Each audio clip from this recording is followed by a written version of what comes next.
வார்த்தைக்கு நிறைய திரும்புவோம். பாருங்க, நாம் நிறைய வார்த்தைகளை கேட்டிருக்கிறோம், நிறைய பைபிள்ல இருந்து வாசித்திருக்கிறோம்.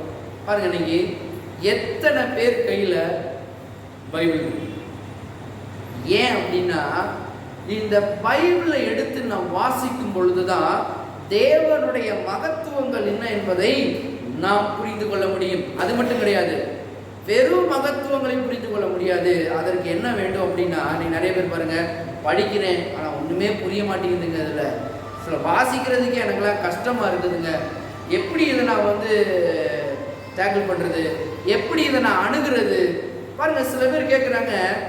இன்று நான் உங்களுக்கு சொல்லுகிறேன், ஒரு முக்கியமான இன்னைக்கு ஒரு தொடர் போதனை எடுக்க ஆரம்பிக்கிறோம். அந்த யாக்கோபின் வாழ்க்கை வரலாறு ஏற்கனவே ரெண்டு ஃபினிஷ் பண்ணியிருக்கிறோம்.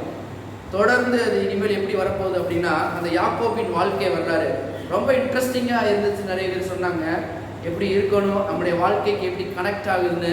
அதை இனி பைபிள் ஸ்டடியாக அதை ஆரம்பிக்க போகிறோம். இன்னும் நம்ம உள்ள ஆழமாக சென்று யாக்கோபின் வாழ்க்கையின் முக்கியத்துவம், அது நம்மளோட எப்படி கனெக்ட் ஆகிறது என்பதை நாம் தொடர்ந்து பார்க்க போகிறோம். அது இனிமேல் ஒவ்வொரு வாரமும் புதன்கிழமை சாயங்காலம் 6 மணிக்கு அது டெலிகாஸ்ட் ஆகும். யாக்கோபினுடைய வாழ்க்கை, அதில் நம்ம எப்படி இருக்கணும், எப்படி இருக்கக்கூடாது, முழுசாக போதிக்க போகிறோம். கர்த்தரின் ஆசீர்வாதத்துக்கு என்ன பண்ணணும், என்ன பண்ணக்கூடாது, யாக்கோபு எதை தவறாக புரிஞ்சுக்கிட்டா, எதை சரியாக புரிஞ்சுக்கிட்டா என்பதை அதை பைபிள் ஸ்டடியில் இன்னும் ஆழமாய் பார்க்க போகிறோம். இன்றிலிருந்து ஒரு புதிய தொடர் போதனையை நான் தொடர இருக்கிறேன். நாம் ஏன் செவிக்க வேண்டும்? எத்தனை பேர் ஜெபம் பண்றீங்களா? உண்மையிலே சொல்லுங்க, ஜெபம் பண்றீங்களா? இப்போ நான் எடுத்ததுக்கு அப்புறம் நீங்க சொல்லுவீங்க, இது ஜெபமா இல்லை நான் பெட்டிஷனை போட்டுக்கிட்டு இருக்கிறேன்னா, இல்லை ஏதாவது சும்மா என்ன பண்றேன்னா ஜெபம் மாதிரி பண்றேன்னா. பைபிள்ல இருந்து பார்ப்போம் எது ஜெபம் எது ஜெபம் இல்லைன்னு. இன்னைக்கு நிறைய பேர் நினைச்சிட்டு இருக்காங்க, நான் பண்றது ஜெபம், 24 மணி நேரம் பண்ணா ஜெபம். ஜெபம் என்பது அது கிடையாது. ஆண்டவராகிய இயேசு கிறிஸ்து இவ்விதமாய் சொன்னார். திருப்புங்க, மத்தேயு 6வது அதிகாரம், மத்தேயு 6 5வது வசனத்தை பாருங்களேன். அன்றியும் நீ ஜெபம் பண்ணும் போது மாயக்காரரை போல் இருக்க வேண்டாம், மனுஷர் காணும்படியாக அவர்கள் ஜெப ஆலயங்களிலும் வீதிகளிலும் சந்திகளிலும் நின்று ஜெபம் பண்ண விரும்புகிறார்கள். பாருங்க எப்படி இருக்குது பாருங்க. இந்த நடக்கிற இன்னைக்கு இருக்கிற காலகட்டங்கள் இது கனெக்டா இருக்குது பாருங்க. அவர்கள் தங்கள் பலனை அடைந்து தீர்ந்ததென்று மெய்யாகவே உங்களுக்கு சொல்லுகிறேன்.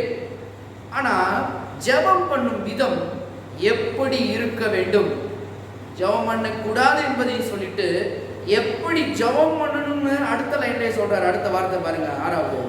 நீயோ ஜெபம் பண்ணும் போது உன் அறை வீட்டுக்குள் பிரவேசித்து உன் கதவை பூட்டி அந்தரங்கத்தில் இருக்கிற உன் பிதாவை நோக்கி ஜெபம் பண்ணோம்னா அப்பொழுது அந்தரங்கத்தில் பார்க்கிற உன் பிதா வெளியரங்கமாய் உனக்கு பலனளிப்பார். என்ன மாதிரி வார்த்தை பாருங்க. ஒரு தனிப்பட்ட ஜெபம், ஒரு மறைவான பிளேஸ், அந்த மறைவான இடத்தில் உள்ள ஜெபம் ரொம்ப முக்கியம். இன்னைக்கு நீங்கள் நானும் கூடியிருக்கோம், சேர்ந்து ஜெபம் பண்றோம், ஃபாஸ்டிங் ப்ரேயர்ல சேர்ந்து உலகத்துக்காக ஜெபம் பண்றோம், நல்லது, அது இல்லைன்னு சொல்லல. ஆனா தனிப்பட்ட ஜெபம், அந்த மறைவான இடத்துல உங்களுக்கும் தேவனுக்கும் கனெக்ஷன் இருக்குதா? நீயோ ஜெபம் பண்ணும் பொழுது, அப்ப ஜெபம் என்பது ஒரு வாழ்க்கையோடு சம்பந்தப்பட்டது. வெறும் ஜெபம்ன்றது நினைக்காவது ஒரு நாள் பாருங்க. கிறிஸ்துமஸ் வந்தோடனே ஆண்டவரை நினைச்ச ஒரு 2 துதியை போட்டு போயிடுவோம். அன்னைக்கு உள்ள என்ட்ரி ஆகும் போது, ஆண்டவரே நீ எனக்காக பிறந்தீரே, உங்களுக்கு நன்றி, ஸ்தோத்திரம், கிறிஸ்துமஸ்க்கு கிளம்புங்க, எல்லாம் இனிப்பை சாப்பிடுங்க, முடிஞ்சு. அது இல்லை ஜெபம். ஜெபம் என்பது நம்முடைய வாழ்க்கையில் ஒரு கலந்த ஒரு ஐக்கியம். பாருங்க, இப்ப வீட்டில் இருக்கிறாங்க, பிள்ளைகள் இருக்கிறாங்க, பெற்றோர்கள் இருக்கிறாங்க. பாருங்க, பிள்ளைகளும் பெற்றோரும் பேசிக்காம, பிள்ளைக்கு எப்பயாவது ஃபீஸ் கட்டணும் அப்படின்ற மட்டும் அப்பமேட்டு மா அப்பா எனக்கு ஃபீஸ் கட்டணும் இவ்வளவு அப்படின்னு சொல்லிட்டு நீங்கள் போகிறது, அது பிள்ளைக்கும் பெற்றோருக்கும் உள்ள ஒரு உறவா? அது உறவே கிடையாது. எது உறவு? தொடர்ந்து அவரோட பேசி 2 பேரும் உரையாடி 2 பேரும் பாருங்க அந்த சந்தோஷத்தில் டெய்லி பிள்ளைய பாருங்க, பிள்ளைக்கு உரிய தேவைகளை சந்திச்சு பிள்ளையோட பேசி பாருங்க, அதுதான் ஒரு உறவு. ஆனா கர்த்தர்ட்ட வரும் பொழுதும் எப்படி வராங்கன்னா இந்த மாதிரி தான் இருக்குது. ஏதாவது தேவைன்னா, ஏதாவது ஒண்ணு வேணும்னா பாருங்க, அப்படி நம்முடைய ஜெபம் இருக்கக்கூடாது. தனிப்பட்ட முறையில் மறைவான இடத்தில் உள்ள ஜெபம் தேவன் பதிலளிக்கிறவராய் இருக்கிறார். அப்ப ஜெபத்தை நல்லா கவனிங்களேன், ஜெபத்தை நேசிப்பதினால் ஜெபம் பண்ண வேண்டாம். அதுக்கு இன்னைக்கு ஜெபத்தை நேசிக்கிறதுனால ஜெபம் பண்ண என்னமோ கிடைக்கும் போலன்னு சொல்லி ஜெபம் பண்றாங்க. அப்படி ஜெபம் பண்ணக்கூடாது.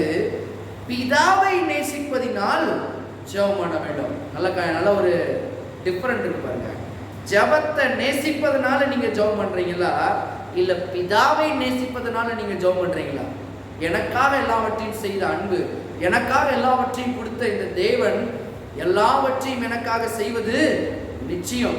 அந்த பிதா கிட்ட போனா அவர் சொல்லியிருக்கிறாரு, உள்ளாதவர்களாகி நீங்கள் உங்கள் பிள்ளைகளுக்கு நல்ல ஈவுகளை கொடுக்க அறிந்திருக்கும் போது பரமபிதா தம்மிடத்தில் வேண்டிக் கொள்வதற்கு நன்மையானதை கொடுப்பது பாருங்க, பிதா விட்டு வரணும். இன்னைக்கு நிறைய பேர் ஜபத்தை நோக்கி போறோம். டோட்டல் டிஃபரெண்ட் பாருங்க. இன்னைக்கு சில பேர் எப்படி இருக்காங்க, ஜெபிக்கவே வேணாம், நான் தான் கிருபைக்கு கீழே இருக்கிறேனே, நான் தான் எல்லாவற்றிற்கும் சொந்தக்காரன், எனக்கு வார்த்தை இருக்குது, கர்த்தர் எல்லாத்தையும் செஞ்சு முடிச்சிட்டாரு. பாருங்க, இப்படி முடிச்சிட்டாங்கன்னு சொல்றவங்க இடத்துல ஜபத்திற்கு பதில் கிடைக்காது. நீங்க நல்லா அவங்கள க்ளோஸாக வாட்ச் பண்ணுங்க, கிடைக்கவே கிடைக்காது. ஒரு பிரைவேட் ரிலேஷன்ஷிப் தேவனோடு நாம் இருக்க வேண்டும். பாருங்க, தனி ஜபம் என்பது ரொம்ப முக்கியம். எத்தனை பேர் தனி ஜபம் பண்றீங்க? நம்ம படுக்கும்போது ஆண்டவர் இன்னைக்குள்ள நாளுக்கு அவங்க ஸ்தோத்திரம், இன்னைக்கு அந்த இதில் பாதுகாத்தபடியால் ஸ்தோத்திரம், என் வியாபாரத்தை ஆசீர்வதிச்சபடியால் ஸ்தோத்திரம், இன்னைக்கு நல்ல வேலை பார்த்து ஆண்டவரே நல்ல நோய் நொடி பாதுகாத்து நமக்கு ஸ்தோத்திரம், இயேசு நாமத்துக்கு பிதாவே ஆமென் படுத்துறது அதல்ல ஜபம். தேவனோடு உள்ள உறவு பாருங்க, ஜபம் ஒரு ஒன்றாக கலக்கிறது. அந்த கலக்கிற அந்த அனுபவம் எங்க இருக்குன்னா தனிப்பட்ட ரீதியில இருக்கிறது. பிள்ளைகளுக்கும் அதான் சொல்லி கொடுக்குற பாரு, முழங்கால் போடு, ஆண்டவரே இன்னைக்கு ஆசீர்வாதப்படியால் சோத்திரம், சோறு கொடுத்தபடியால் சோத்திரம் சொல்லு, இன்னைக்கு பூவா தின்னியா, கர்த்தர் தான் அவனை கொடுத்தாரு, சோத்திரம் சொல்லு, பாருங்க சோத்திரம் சொல்லி அதுவும் படுத்துறோம். வளர வளர அதுக்கு என்னன்னா ஏதோ ஜெபத்துக்காக நம்ம என்ன பண்றோம், ஜெபிக்கிறோமே தவிர நாம் பிதாவை நோக்கி ஜெபிக்கிறோம். தந்த தேவன் ஒருவர் இருக்கிறார் என்பதை அந்த ஜெபங்கள்ல மறந்துட்டு இப்ப என்ன பண்றோம், ஜெபம் என்பது கீழே வந்துருச்சு. பிதா பாருங்க மேல இல்லாம கீழே வந்துட்டாரு, அவர் கொடுத்த ஜெபம் என்பது மேல போயிடுச்சு. பாருங்க, ஒரு காரியம் இருக்குது, அந்த காரியத்திற்கு உபயோகப்படுத்தும் பொருள் என்னது ரொம்ப முக்கியம். பாருங்க, அந்த உபயோகப்படுத்துற பொருளை பெருசா நினைச்சிட்டு ஆனா உபயோகப்பட போற மிகப்பெரிய ஒரு பொருளை அற்பமா எண்ணுவது ரொம்ப பெரிய தப்பு. இன்னைக்கு நம்ம அதைத்தான் பண்ணிட்டு இருக்கோம். பாருங்க, கர்த்தர் சொல்றாரு, ஒரு தனி ஜெபம் அந்தரங்கத்தில் பார்க்கிற உன் பிதா உனக்கு எப்படி பண்ணுவாரா, வெளியரங்கமாய் பலனளிப்பார். அப்ப வெளியரங்கமாய் பலனளிக்கணும்னா அந்தரங்கத்துல போகணும். எல்லாரும் முன்னாடி ஜெபிக்கிறது இல்லை. ஜெபிங்க நல்லது, குடும்பமா ஜெபிங்க நல்லது. நானா சொல்லுவேன், எனக்கும் குடும்பமா ஜெபிக்க வேண்டும், ஜெபிக்கிறது நல்லது பாருங்க. ஆனா தனி ஜெபம் அதை விட சிறந்த காரியம். அந்தரங்கத்தில் அதுதான் பாருங்க, மறைவான இடத்தில் தேவன் இருக்கிறார் என்பதை காண்பிக்கிறது. அந்தரங்கத்தில் இருக்கிறார்னா ஒரு மறைவான சீக்ரெட் பிளேஸ், அந்த பிளேஸ் தான் தேவன் இருக்கிற ஒரு இடம். அதுல நம்ம ஜெபிக்க வேண்டும். சில பேர் சொல்லுவாங்க பாருங்க, ஜெபம் பண்ண நான் என் உள்ளத்துல ஜெபம் பண்ணிட்டல, எனக்கு வாய் வாரியா ஜெபம் பண்ணணுமா? வாயில சொன்னா தான் கர்த்தர் கேட்பாரா? என் உள்ளத்துல சொன்னா என் கர்த்தர் கேட்க மாட்டாரா? ரைட்டு. அப்ப கர்த்தர் அப்படி சொன்னார்னா திரும்ப உங்களை பார்த்து நீ ஏன் வாயை திறக்க மாட்டியா, கேளுங்கள் கொடுக்கப்படும் நான் சொல்லியிருக்கேன் அந்த வார்த்தையை திரும்ப போட்டாருன்னா நீ வாயை திறக்க மாட்ட, நானும் பதில கொடுக்க மாட்டேன். பாருங்க என்ன மாதிரி ஒரு எப்படி வார்த்தையை புரிந்து வைத்திருக்கிறோம், எப்படி கிறிஸ்தவ வாழ்க்கை இன்னைக்கு எப்படி இருக்குது பாருங்க. தினமும் தேவனோடு தனித்திருந்து ஜெபம் பண்ண வேண்டும். எல்லாம் சொல்லுவோம், தினமும் தேவனோடு தனித்திருந்து நான் ஜெபம் பண்ணுவேன். திரும்பவும் சொல்லுவோம், தினமும் தேவனோடு தனித்திருந்து நான் ஜெபம் பண்ணுவேன். வெறும் ஜெபம் பண்ணுவேன் இல்லை, பதிலையும் பெற்றுக்கொள்வேன். எல்லாம் சொல்லுவோம், பதிலையும் பெற்றுக்கொள்வேன். பாருங்க, இன்னைக்கு ஒரு 4 விதமான காரியங்களை நான் எடுத்து காண்பிக்க இருக்கிறேன். அந்த 4ல் தான் ரொம்ப முக்கியமான ஒன்று. அந்த ஜெபத்தில் மறைவான இடத்துல எப்படிலாம் ஜெபங்கள் இருக்கிறது, எப்படி நாம் பண்ண வேண்டும். முதலாவது ஒன்று, ஜெபம் என்பது பிதாவோடு இருக்கிற ஒரு உறவு. முதல் காரியம், ஜெபம் என்பது பிதாவோடு இருக்கிற ஒரு உறவு. பாருங்க ஆதியாகமத்தில் வாசிக்கிறோம், ஆதாமும் ஏவாளும் இருக்கும் பொழுது தனியாக என்ன பண்றாரு, நல்லா கவனிங்க, வாசிக்கிறீங்கன்னு நினைக்கிறேன். தேவன் தான் முதலாவது ஜெபத்திற்கு முதலாவது அவரே நின்று என்ன பண்றாரு, ஒரு கூலிங்கான பிளேஸ்ல நின்று ஆதாமே ஆதாமே நீ. அப்ப அவருக்கு ஒரு இடம் இருக்கா இல்லையா, ஒரு இடத்துல நின்று அவரை கூப்பிடுறாரு. எங்க இருக்கிற, எல்லா இடத்தையும் சர்வ வல்லமை உள்ள தேவன், அறிந்த தேவன் தான் பாருங்க. ஆனா நின்று இப்ப கேட்கிறாரு, ஆதாமே ஆதாமே நீ எங்கே இருக்கிறாய்? ஏன் இப்படி கேட்கணும்? ஆண்டவருக்கு தெரியாதா? ஆண்டவருக்கு தெரியாத ஒன்றா இருக்க போகுது, நடக்க போகுது. ஏன் அப்படி கேட்கிறாருன்னா, தனி ஜெபம் என்பது ரொம்ப ரொம்ப முக்கியமான ஒன்று. அந்த உறவுல தான் ஜெபத்திற்கு பதில் வரப்போகுது. பாருங்க, இன்னைக்கு ஜெபம் பண்றோம், அதிலே வரலையே, எப்படி வரும்? தனிப்பட்ட ஒரு உறவு இருக்கும்போது தான் ஜெபத்திற்கு பதில் கிடைக்க ஆரம்பிக்கும். பாருங்க, நல்லா நெருங்கி பழகிறவங்கள்ட்ட போய் நீங்க எதையாவது ஒன்று கேட்டீங்கன்னா என்ன பண்ணுவாங்க, டக்குன்னு உங்களுக்கு செய்வாங்க, தெரியும். ஆனா நெருக்கமே இல்லாம பாருங்க, அவர் சொன்னா செய்வாருன்னு சொன்னா செய்வாரா? செய்வாரு, செய்யாமையும் போவார்.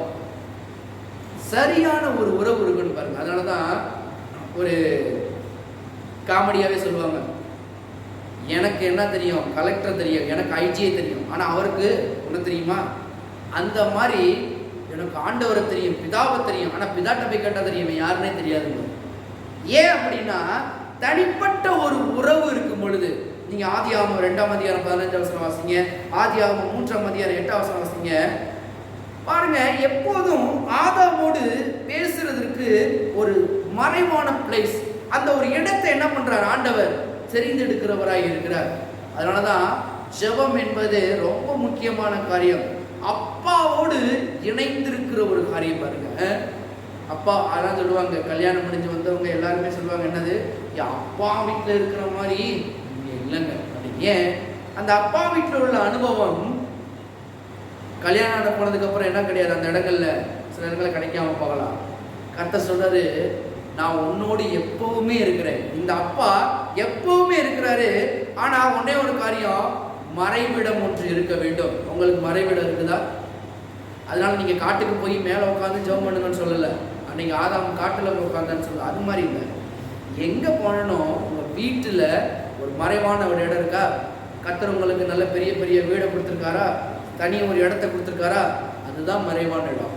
யாரும் இல்லாத நேரங்கள்ல தேவனோடு போய் என்ன பண்ணணும், ஜெபம் பண்ணணும். இதுக்கு நல்ல பெஸ்ட் எக்ஸாம்பிள் யாருன்னா, இயேசுவே இதை செய்தார் என்று வாசிக்கிறோம். திருப்புங்க மத்தேயு 26ஆவது அதிகாரம், மத்தேயு 26 26 36. அப்பொழுது இயேசு அவர்களோட கெத்செமனே என்னப்பட்ட இடத்திற்கு வந்து சீஷர்களை நோக்கி, நான் அங்கே போய், எங்க போய்? அங்கே போய் ஜெபம் பண்ணும் அளவும் நீங்கள் இங்கே எல்லாரும் கூட இருந்தவங்க தான், 12 பேர் கூடயே தான் கிடக்குறாங்க, கூடயே தான் சாப்பிடுறாங்க. ஆனா ஜெபம் என்று வரும் பொழுது தேவன் தனிமையில போகிறத பார்க்கிறோம். ஏன்? பிதாவுக்கு அடுத்த காரியங்களை, இந்த உலகத்திற்கு வெற்றியாய் வாழக்கூடிய காரியங்களை தேவன் எங்க வச்சிருக்காருன்னா, அந்த தனி ஜெபத்துல தான் வச்சிருக்காரு. பாருங்க, இன்னைக்கு ஜெபமே எனக்கு தேவையில்லை நிறைய பேர் சொல்ற பார்க்கணும். எனக்கு தெரியும், நல்ல வார்த்தையை கற்றுக்கொண்டவர்கள் நிறைய முதுமையான ஆட்கள், அவங்க என்கிட்ட சொல்லியிருக்கிறாங்க, ஜெபம்லாம் பண்ண அவசியமே இல்லைன்னு இருக்காங்க. என்ன வார்த்தையை கேட்டுட்டு என்ன இப்படி சொல்றீங்க? ஜெபமே அவசியம் இல்லையா? அப்ப ஏன் இயேசு ஜெபம் பண்ணாரு பாருங்க. தப்பா புரிஞ்சுக்கிட்டோம்னா வாழ்க்கை தப்பா போயிடும். ஜெபமே பண்ணக்கூடாது, எல்லாவற்றையும் தேவன் செஞ்சு முடிச்சுட்டார்ல. பாருங்க என்ன மாதிரி ஒரு பைத்தியக்காரத்தனம் இதெல்லாம் உண்மையிலே சொல்லுங்க. அப்புறம் எதுவுமே நடக்கல, எதுவுமே வைக்கல, என் வாழ்க்கை பூரா குழப்படியாவே இருக்குது. ஏன் இப்படி நடக்குதுன்னா தனி ஜெபம் என்பது ரொம்ப ரொம்ப முக்கியம். இயேசுவே அப்படி பண்ணார் என்று வேதம் சொல்லுகிறது. அப்ப ஜெபம் என்பது ஒரு உறவு பாருங்க. இதில் அவர் வெயிட் பண்ணி கொண்டிருக்கிறார், உங்களுக்காக வெயிட் பண்றாரு. நீங்க ஜெபிக்கிறதுக்கு முன்னாடி அவர் வெயிட் பண்றாரு. ஆதாம் எங்க இருக்கான்னு தெரியல, ஆதாமுக்கு முன்னாடியே தேவன் என்ன பண்றார், வந்துட்டு ஆதாமே ஆதாமே நீ எங்க இருக்கிறாய், ஜெபத்திற்கு நீங்க வரதுக்கு முன்னாடி தேவன் அங்க இருக்கிறார் என்ற வெளிப்பாட்டை இன்று பெற்றுக் கொள்வீர்களாக. எங்க தனிப்பட்ட ஜெபத்துல குடும்பமா ஜெபிக்கிறது நல்லது, சபையில சேர்ந்து ஜெபிக்கிறது நல்லது. நான் ஒன்னும் கெட்டதெல்லாம் சொல்லல. நீங்க இங்க இருக்கிறீங்க, ஜெபம் பண்றோம், நல்லா இருக்குது, சபையில நல்லது. ஆனா தனிப்பட்ட ஒரு உறவு இருக்குதா உங்களுக்கும்? ஒவ்வொருவருக்கும் சொல்றேன், இங்க உள்ள ஒவ்வொரு ஆளுக்கும். இல்லைங்க எங்க அம்மாவோட நாங்க சேர்ந்து ஜெபம் பண்ணுவோங்க, அது நல்லா இருக்கும், அவ்வளவுதான். இல்லைங்க எங்க அப்பாவோட சேர்ந்து நான் ஜெபம் பண்ணுவேன், அதெல்லாம் ஜெபம். தனிப்பட்ட ஜெபம் உங்களுக்கு இருக்குதா? சின்ன பிள்ளையில இருந்து தனியா போ, நீ ஜெபம் பண்ணு, நான் உங்களுக்கு பழக்கி கொடுக்கணும் பாருங்க. இயேசுவோட போய் ஜெபம் பண்ணு, பிதாட்ட போய் நன்றி சொல்லு, உனக்கு என்ன தெரியுமோ முதல்ல போய் ஜெபம் பண்ணு சொல்லி கொடுக்கணும் பாருங்க. அந்த ஜெபம் என்னாக்குன்னா அவர்கள் தேவனோடு இணைவதற்கு ஒரு மிகப்பெரிய ஒரு வாசலை உண்டாக்கி கொடுக்கும். அப்ப நாம் போவதற்கு முன்பாக அவர் நமக்காக காத்து கொண்டு இருக்கிறார் என்ற வெளிப்பாடு ரொம்ப முக்கியம். இன்னைக்கு பாருங்க, இவங்க தான் சில பேர் சாமிக்காக காத்துக்கிட்டு இருக்கிறாங்க.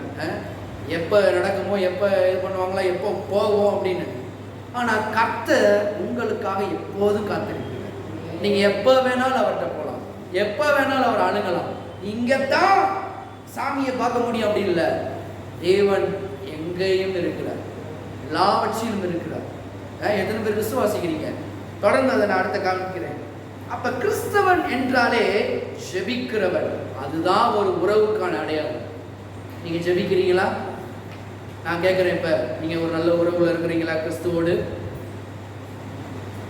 தனிப்பட்ட ஜெபம் இல்லைன்னா கையவே தூக்கிறாரு. தனிப்பட்ட ஜெபம் இருக்குதா? எங்கெங்க ஜெபிக்க விடுறாங்க, வீட்டுல வையாமையான் கத்துறாங்க, எங்கிட்ட ஒன்று கத்துது, அங்கிட்ட ஒன்று கத்துது, அங்கிட்ட ஒன்று உருளுது. எங்க ஜெபிக்க விடுறாங்க அப்படின்னா, நான் சொல்றேன், கையாமியான் கத்துறது இருக்கட்டும், உருள்றது இருக்கட்டும், நைட்டு 12 மணிக்கு மேல உருளுதா, 3-4 மணிக்கு உருள ஆரம்பிக்குதா, ஊரே அமைதியா கிடைக்குது. நீங்க எந்திரிக்கலாமே உங்க தேவனை சந்திக்க.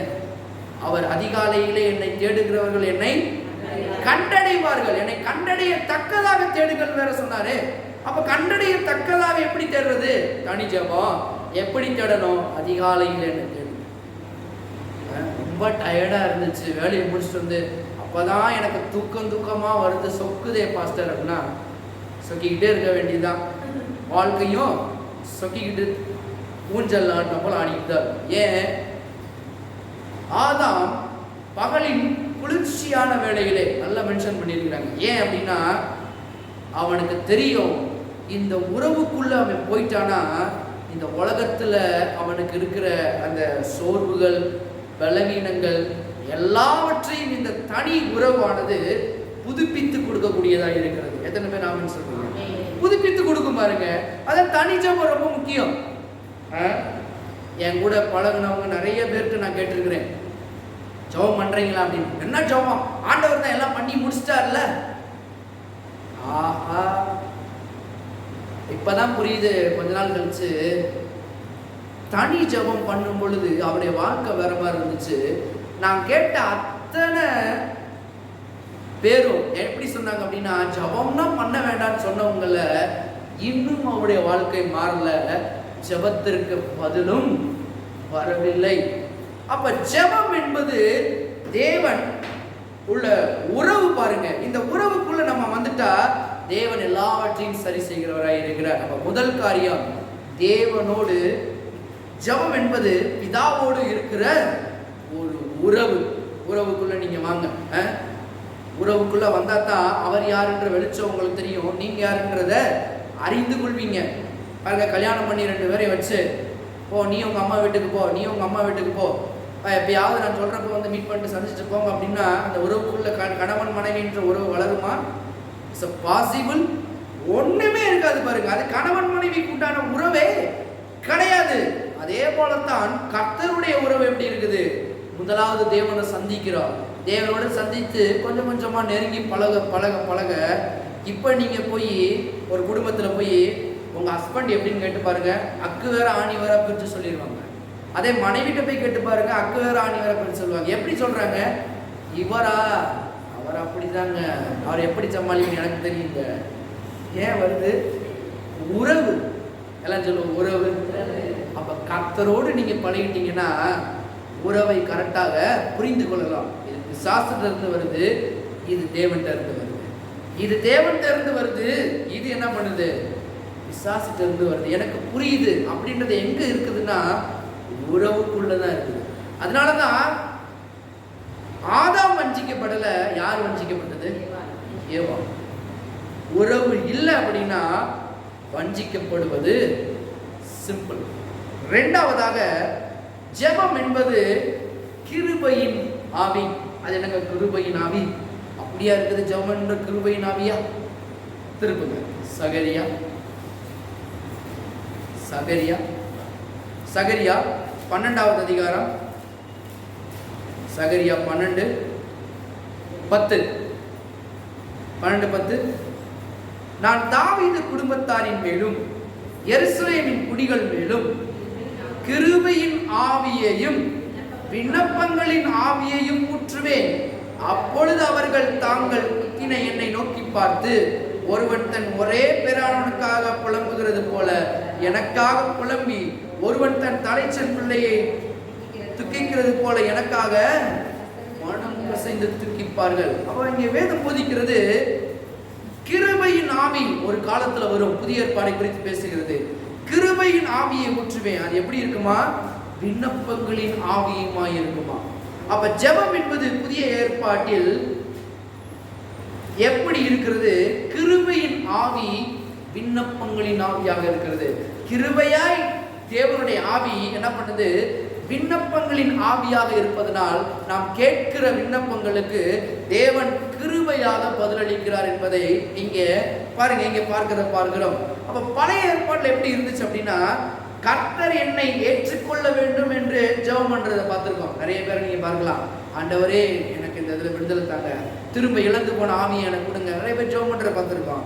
ஆனா புதிய ஏற்பாட்டில் வரும்போது எப்படி வருதுன்னா, கர்த்தர் என்னை ஏற்றுக்கொண்டபடியால் நம்ம என்ன பண்ணணும்? இன்னைக்கு ஜெபம் பண்ண வேண்டும். கர்த்தர் இன்னைக்கு நம்மளை ஏற்றுக்கொண்டாரு. அன்னைக்கு எல்லாரும் என்ன பண்ணாங்க? தூரமா இருந்தாங்க கர்த்தரை விட்டு. இன்னைக்கு புதிய ஏற்பாட்டுல நீங்களும் நானும் கர்த்தர்கிட்ட சமீபமா இருக்கிறோம். இன்னைக்கு நம்ம போய் ஜெபம் பண்ண வேண்டியதுல கர்த்தர் நமக்காக என்ன பண்ணுகிறார்? ஜெபத்திற்கு ஆயத்தமாக இருக்கிறார். உங்களோடு சேர்ந்து ஜெபிக்க அவர் ஆயத்தமாக இருக்கிறார். அப்ப பழைய ஏற்பாடுல என்னை ஏற்றுக்கொள்ள வேண்டும் என்று நம்ம ஜெபம் பண்ணணும். இன்னைக்கு புதிய ஏற்பாடுல கர்த்தரனை ஏற்றுக்கொண்டபடியால் அந்த உறவுக்குள்ள வந்து என்ன பண்ணணும்? ஜெபம் பண்ணணும். ஏற்றுக்கொண்டபடியால் ஜெபம் பண்ணணும். அதான் பாருங்க, அன்னைக்கு என்னை ஏற்றுக்கொள்ளும் சொல்லி ஜெபம் பண்ணாங்க உள்ள போய். இன்னைக்கு அவரே நம்மளை ஏற்றுக்கொண்டுட்டாரு. இன்னைக்கு என்னது? இந்த உறவுக்குள்ள போய் என்ன பண்ணணும்? ஜெபம் பண்ணணும். இன்னைக்கு பழைய ஏற்பாடு போலதான் இன்னைக்கு ஜெபம் இருக்குது. ஆண்டவரே எனக்கு அப்படி, என்னை இப்படி, என்னை இப்படி பண்ணுங்க, அப்படி பண்ணுங்க, அப்படி மாத்துங்க, இப்படி மாத்துங்க. கர்த்தர் சொல்றாரு, உறவுக்குள்ள வா. உறவுக்குள்ள வந்தனா எப்படி கேட்ப? எனக்காக இதை செய்கிறபடியால் உமக்கு ஸ்தோத்திரம் ஆண்டவரே. பாருங்க, ஸ்தோத்திரத்தோடு நம்ம ஜெபம் பண்ண வேண்டும். ரொம்ப முக்கியமான நிறைய காரியங்களை நாம் மாற்றி ஜெபிக்கிறோம். அதனாலதான் கேள்வி கேட்பாங்க, கிருபையின் கீழே இருக்கிறோம், அதனால ஜெபம் பண்ண மாட்டோம். சில பேர் சொல்லுவாங்க, நான் கிருபையின் கீழே இருக்கிறோம், நாங்க ஜெபம் பண்ண மாட்டோம். அப்ப தனிப்பட்ட ஜெபம் வேண்டாமா? சில பேர் சொல்றாங்க தனிப்பட்ட ஜெபம்லாம் வேண்டாம் அப்படின்றாங்க. எங்கிருந்து வந்துச்சு இந்த டாக்டர்? எங்க இருந்து வந்துச்சு? இவங்க எங்க இருந்து கண்டுபிடிச்சாங்க? ஜெபமே வேணாம், கர்த்தர் எல்லாத்தையும் செஞ்சு முடிச்சிட்டாரு, அப்படியா இங்க போதிக்கிறது? பாருங்க, கிருபையின் கீழ் உள்ளவர்கள் அவர் சொல்லுகிறார் ஜெபம் பண்ண வேண்டும் என்று. என்ன திருத்துன்னு மொழிகிறீங்க? திருப்புங்க, காமிங்க. எபேசியர்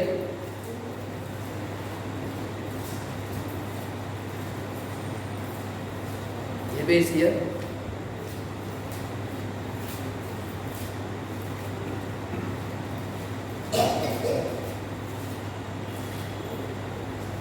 எபேசியர் 6:18. எந்த சமயத்திலும் சகலவிதமான வேண்டுதலோடும், எல்லாம் சொல்லுங்க, எந்த சமயத்திலும் சகலவிதமான வேண்டுதலோடும் விண்ணப்பத்தோடும் ஆவியினாலே ஜெபம் பண்ணி அதன் பொருட்டு மிகுந்த மன உறுதியோடும் சகல பரிசுத்தவான்களுக்காகவும் பண்ணும் வேண்டுதலோடும் விழித்துக் கொண்டிருங்கள். அவர் சொல்றது பாருங்க, எந்த சமயத்திலும் சகல விதமான வேண்டுதலோடும். அந்த உறவுக்குள்ள நீங்க இருக்கிறீங்களா? இன்னொன்னு பாருங்க, 1 தெசலோனிக்கேயர் 5:17. இடைவிடாமல் ஜெபம் பண்ணுங்கள். கர்த்தர் சொல்றாரா இல்லையா? புதிய ஏற்பாடா பழைய ஏற்பாடா? ஏன் இங்க பவுல் இதை அதிகமா மேற்கொள்றாரு? ஏன் ஜெபத்தில் வல்லமையை குறித்து இங்க பேசுறாரு? ஜெபம் அவ்வளவு முக்கியமா? சில பேர் கேட்கிறாங்க. ஜெபம் ரொம்ப முக்கியம். இன்னைக்கு நாங்க என்ன பண்ணோம்? வெறும் வார்த்தையை மட்டும் சொன்னா போதுங்க. எந்திரிச்சு 2 வார்த்தையை சொன்னா போதும், எல்லாமே கரெக்ட் ஆயிரும். இல்ல, ஜெபம் பண்றீங்களா? ஜெபம் தான் ஒரு சரியான தேவனிடத்துல போய் டச் பண்ற ஒரு காரியம். பாருங்க, இன்னைக்கு உங்க சொந்தக்காரங்களுக்கு ஏதாவது லெட்டர் எழுதி அனுப்புறீங்க பாருங்க, ஏதாவது இந்த சின்ன பிள்ளைங்க ராக்கெட் விடுற மாதிரி விட்டு நீயே போய் சேர்ந்துருன்னா போயிருமா? அதுக்கு ஒரு என்ன இருக்கணும்? ஒரு ப்ராசஸ் இருக்கு பாருங்க. எங்க போகணும்? போஸ்ட் ஆஃபீஸ் போகணும். எங்கேயாவது ஏதோ ஒரு தபாலுக்கு ஏதோ ஒரு ஆஃபீஸ் போய் நீங்க கொடுத்துட்டீங்கன்னா, உள்ள கொடுத்துட்டா போதும், அதை போக வேண்டிய இடத்துல கொண்டு போய் சேர்க்கிறது யாருடைய வேலை? போஸ்ட் ஆஃபீஸோ இல்லை நீங்கள் கொடுக்குற தந்தியோ, அதுவே போய் சேர்ந்துடும். ஆனால் நீங்களே கையில் வச்சுட்டு எப்படியாவது போயிடும். நீங்கள் அதை நம்பிக்கிட்டே இருந்தீங்கன்னா கடைசி வரைக்கும் உட்காந்தே இருக்க வேண்டியதான். கர்த்தர் சொல்றாரு, ஜெபம் என்பது அதை கொண்டு போய் சேர்க்கிற ஒரு காரியம் பாருங்க. அதனாலதான் இஸ்ரவேலுடைய கூக்குரல் என் காதிலே கேட்டது அப்படின்னு சொல்லி வசனம் போதிக்கிறது. ஆனா ஒரிஜினல் டிரான்ஸ்லேஷன்ல அவர்கள் இந்நாள் வரைக்கும் செய்த ஜெபங்கள், ஏறெடுத்த காரியங்கள் என் காதிலே தொனிக்க தொடங்கினது அப்படின்னு. அப்ப ஜெபம் என்பது நீங்கள் சொல்லுகிறதை தேவன் என்ன பண்ணுகிறாரு? கேட்கிறவராய் இருக்கிறார். அப்ப தொடர்ந்து ஜெபம் பண்ண வேண்டும். இன்னும் இருக்குது, கொலோசையர் 4:2. இடைவிடாமல் ஜெபம் பண்ணுங்கள், ஸ்தோத்திரத்துடன் ஜெபத்தில் விழித்திருங்கள். இதெல்லாம் எங்க வாசிக்கிறோம்? கொலோசையருக்கு எழுதின சபைக்கு வாசிக்கிறோம், தெசலோனியர் சபைக்கு வாசிக்கிறோம், பாருங்க எபேசு சபைக்கு. இந்த சபைகள் எல்லாம் பெரிய சபைகளா என்கிட்ட இருந்தது. அந்த சபைகளுக்கு எல்லாம் பவுல் கிருபைக்கு கீழே இருக்கிறதுனால நீங்க ஜெபம் பண்ண வேண்டாம் அப்படின்னு சொல்லல. இடைவிடாம ஜெபம் பண்ணுங்க, கர்த்தரோடு உள்ள உறவுக்குள்ள இருங்க. நீங்க ஜெபம் பண்ண கர்த்தர் உங்களுக்கு என்ன பண்ணுகிறார்? பெரிய காரியத்தை பண்ணுகிறார். இடைவிடாமல், என்ன சொல்ல? இடைவிடாமல் உறவு, அதுதான் உறவு. பாருங்க, சில பேர் பாருங்க, இந்த புதுசா கல்யாணம் ஆனவங்களை பார்த்தா சில பேருக்கு அப்படியே என்ன வரும்? கடுப்பா வரும். ஏன்னா கல்யாணம் ஆகி 40 வருஷம் கழிச்சவங்களுக்கு கடுப்பா வரும்.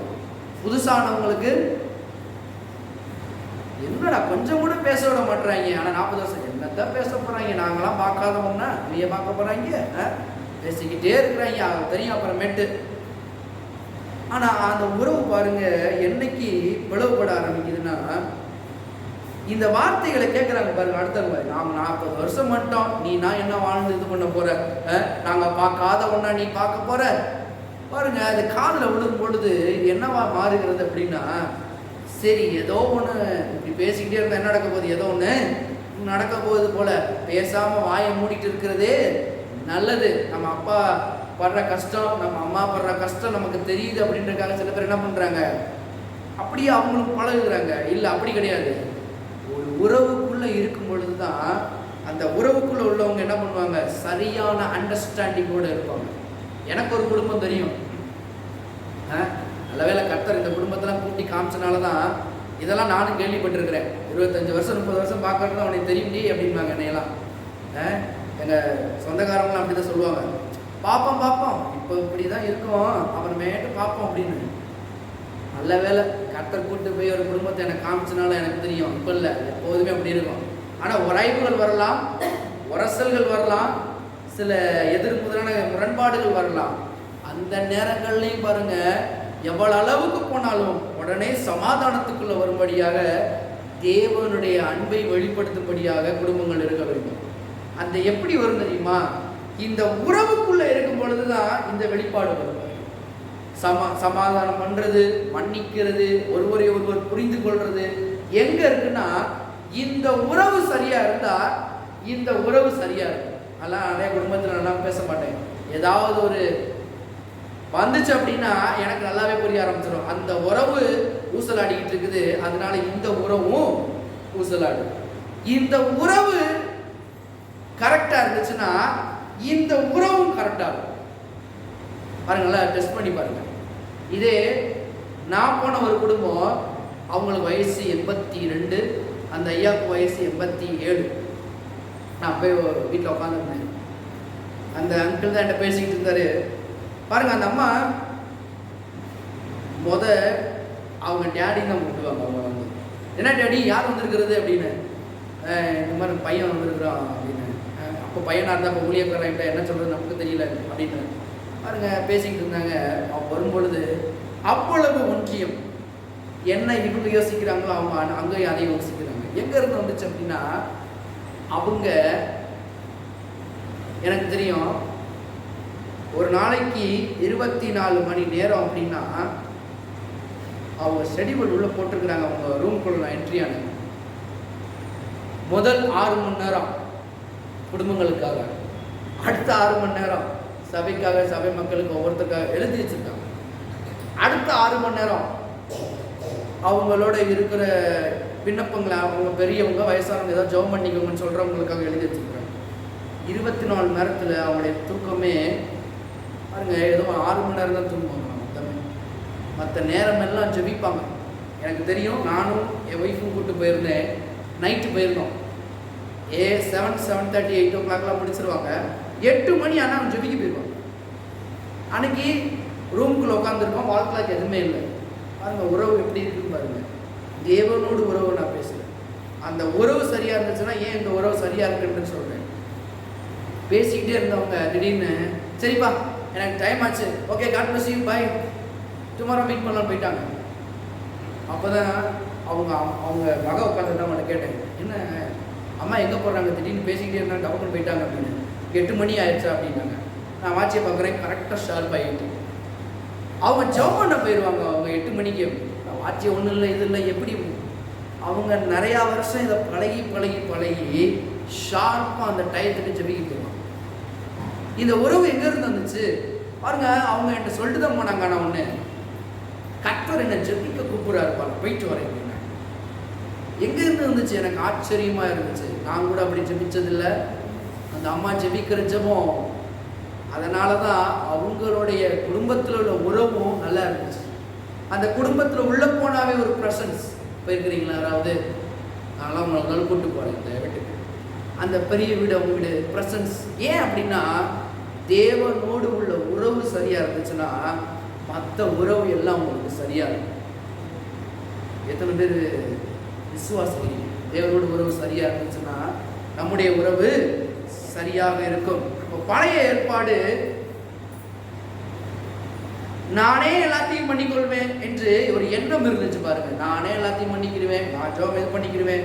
ஆனா புதிய ஏற்பாடுல நீங்கள் தான் எனக்கு எல்லாமே என்று தேவனை முழுக்க நம்ம என்ன பண்ணுவோம்? கிருபையின் ஆவியோடு உள்ளவர்கள் விண்ணப்பம் பண்ணி அவரோடு உள்ள ஆவியோடு ஆவியாய் சேர்ந்து கொள்வார்கள். பழைய ஏற்பாடுல நான் ஜோம் பண்ணிக்கிறேன், நான் எல்லாத்தையும் செய்வேன். அதனாலதான் வேத பாரங்கள் எல்லாம் அவன்கிட்ட வந்து ஒருத்தர் வந்து சொல்றான், நான் நல்லா உபவாசிக்கிறேன், நல்லா ஜெபிக்கிறேன், எல்லாவற்றையும் சிறு வயதுல இருந்து நான் மேற்கொள்றேன்னு ஆண்டவர் ஒரு போர்டு போட்டு அனுப்பிச்சாரு. அப்படி யாரெல்லாம் வர்றாங்களோ அப்படிலாம் பாருங்க, நான் எல்லாம் பண்றேன், நான் ஜெபிக்கிறேன். அடுத்தது நீ ஷடா உறவுல இருக்கியா? இந்த உறவுல இருந்தா எல்லாமே சரியா இருக்குன்றதை எடுத்து காமிச்சுக்கிட்டே வராரு. ஒவ்வொருவனுக்கும் எடுத்து காமிக்கிறேன். யாரெல்லாம் ரைட்டுன்னு சொல்றானோ அவனை தான் தப்புன்ற. யார் இங்க ரைட்டா இருக்கு? Wrong, sincerely wrong. நீங்க என்ன நினைச்சுட்டு இருக்கிறீங்க? நான் ஜோம் பண்றேன்ல, உறவுல ஜெபம் பண்றீங்களா? நான் சொல்ற மாதிரி ஜெபத்திற்காக ஜெபத்தை அணுகிறீர்களா, பிதாவோடு உள்ள உறவுக்காக ஜெபத்தை அணுகிறீர்களா? ரெண்டும் டிஃபரெண்ட் பாருங்க. பாருங்க, கணவன் மனைவி இருக்கிறாங்க. கணவன் பாருங்க வீட்டில் மனைவிக்காக எல்லாத்தையும் வாங்கி கொடுக்கலாம். வாஷிங் மிஷின் இருக்கலாம், கார் இருக்கலாம், அவங்க எல்லாம் வாங்கி கொடுக்கலாம். ஆனால் மனைவிட்ட போய் நீங்கள் கேட்டிங்கன்னா மனைவி என்ன சொல்லுவாங்கன்னு நினைக்கிறீங்க? ஒருத்தட்ட எப்படி போய் கேட்டாங்களா? நல்லா எல்லாத்தையும் வாங்கி கொடுத்துருக்காரு, நல்லா மோகமாக வச்சுருக்காரு மனைவியை, எல்லாம் காஸ்ட்லி. ஆனால் அந்த மனைவிட்ட போய் கேட்டால் மனைவி சொல்கிறாங்களா, எனக்கு இதில் துளி கூட விருப்பம் இல்லைங்க அப்படின்னு. என்னம்மா எல்லாத்தையும் வாங்கி வச்சிருக்கிறாரு, இதை விட உனக்கு என்ன வேணும்? அவர் என் கூட ஒரு நிமிஷம் உட்காந்து பேசுகிற மாதிரி ஒரு அனுபவம், அதுதான் எல்லாத்துக்கும் மேலானது. அந்த மனைவி சொன்னாங்க, எல்லாம் இருக்கட்டுங்க நல்லது. அப்போ அந்த கணவர் சொன்னாங்கன்னா, உனக்காகத்தானே நான் எல்லாம் செய்கிறேன், உனக்காகத்தானே எல்லாம் பண்ணுறேன், என்னை புரிஞ்சுக்கலையா நீ? இல்லை இல்லை, எனக்காகத்தான் எல்லாம் பண்ணுறீங்க, எனக்காகத்தான் எல்லாம் செய்கிறீங்க.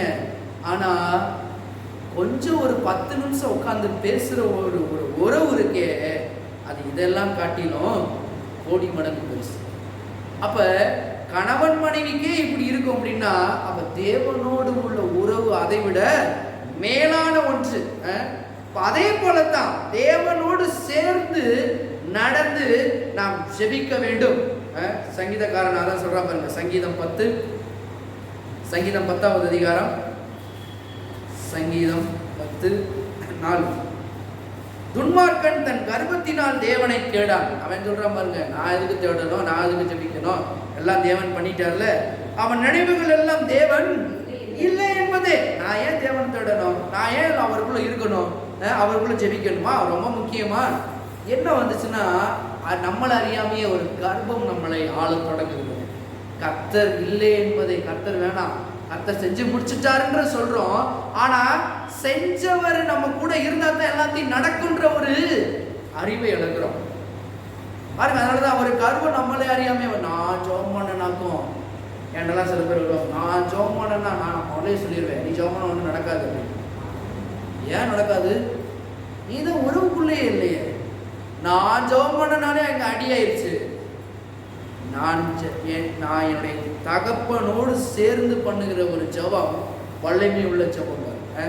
இந்த நான்ற கோஷ்டி, எனக்கு தான் எல்லாம் தெரியுன்ற கோஷ்டி, நான் சொல்றேன் பதில் என்பது துளியுமே அவங்க வாழ்க்கையில் இருக்காது, அவங்களுக்காக ஜெபிக்கிறவங்கள்டையும். அதனாலதான் நீங்க யார்கிட்ட போய் எனக்காண்டி ஜெபம் பண்ணுங்கன்னு சொல்றப்ப பார்த்து சொல்லுங்க. ஐயா நீங்க எனக்காக ஜெபம் பண்ணுங்க, குண்டக்க மண்டக்க சொல்லி ஜெபம் பண்ணி வச்சாங்கன்னு வச்சுக்கோங்க, வாழ்க்கை குண்டக்க மண்டக்க ஆயிருக்கு. அதனாலதான் ஜெபிக்கிறவங்கள்ட்ட நல்லா ஜெபிக்கிறவங்களா, எனக்கும் தேவனோட உள்ள உறவுல இருக்கிறவங்களா, அப்பதான் பாருங்க அவங்க ஜெபிக்கும் போது ஜெபத்திற்கு தேவன் பதில கொடுக்குறாரு. அதனால யார்கிட்ட சொல்றோன்றது ரொம்ப முக்கியம். ஜெபிக்காதவன்ட்ட போய் நல்லா தூங்குறவன்ட்ட எந்திரிச்சவன்ட்டு போயிட்டு ஐயா என்னை காட்டி ஜெபம் பண்ணுங்க அப்படின்னா, அவன் பாருங்க அவங்க சிஸ்டர் சொன்னாங்க, ஆண்டவரே அவங்க என்ன வேணுமோ அதை நிறைவேற்றி கொடுங்க ஆண்டவரே, கொஞ்சா பாருங்க முடியாட்டி போய் என்னத்தை பண்ணுங்க ஆண்டவரே, அந்த சித்தத்தின் படி ஜெபிக்கிறேன் அவன்கிட்ட போயிட்டு சொன்னோம்னா நல்லா உள்ள இருக்கும். அதான் பாருங்க, ஜெபம்ன்றது ஒரு வாழ்க்கை. நீங்களே தேவன்ட்ட அணுகலாம். ஜெபிக்க சொல்றது நல்லது, அதனால யார்கிட்ட ஜெபிக்கிறோன்றது ரொம்ப முக்கியம். நீங்களே ஜெப வாழ்க்கையில முக்கியத்துவத்தை கொண்டு வரணும். அப்ப தேவனை நம்பித்தான் என்றால் ஜெபம் சரியாக இருக்கும். நீங்க ஜெபத்துல தேவனை தேட ஆரம்பிங்க. உங்க ஜெபம் சரியா இருந்துச்சுன்னா நீங்க தேவனை தேடுவீங்க. தேவன் தான் ஆதாரம் என்பதை நீங்கள் கொண்டு வருவீர்கள். அப்ப ஜெபம் என்பது நம்முடைய ஒரு மூல ஆதாரம். அவர்தான் என்னுடைய சோர்ஸ். அப்படி என்ற நிலைமைக்கு வரும்பொழுதுதான் ஜெபத்திற்காக ஜெபம் பண்ண மாட்டோம், பிதாவோடு உள்ள உறவுக்காக நம்ம என்ன பண்ணுவோம், ஜெபம் பண்ணுவோம்.